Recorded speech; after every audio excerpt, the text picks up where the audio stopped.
করে নাই, গুনাহ করে নাই। সব সময় আল্লাহ আপনার ইবাদত বন্দেগীতে আপনার আনুগত্য ইবাদত বন্দেগী করতে লাম ইয়াসিকা তারফাতাই আপনার নাফরমানি করে নাই। আল্লাহ বলেন ক্বালা আকিলি বিহা আলাইহি ওয়া আলাইহিম।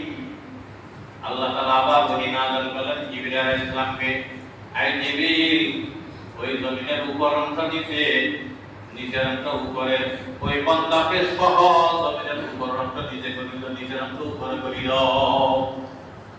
ওই আমার যে বান্দার কথা বলতেছো এইটা সহ উলুট পালন করো। আল্লাহ তাআলা বলেন ফাইন্না ওয়াজাহু লাম ইয়াতামাআল বিয়াদাআন ফাদু। হযরত জিবরিল আলাইহিস সালাম বুঝতে পারলেন না। আল্লাহ পাক রব্বুল আলামিন বলেন, জিবরিল কেন জানো এটা? এই বান্দা কোনদিন আমার নাফরমানি করে নাই। এই বান্দা দেখেছে এই এলাকার মধ্যে নাফরমানি হইতেছে, শরীয়ত বিরোধী কর্মকাণ্ড, বিভিন্ন শরীয়ত বর্জিত কাজ সেখানে হইতেছে। কোনদিন এই বান্দার দিলের মধ্যে সেইটা ঘৃণা পর্যন্ত সৃষ্টি হয় নাই। তার চতুর্পাশে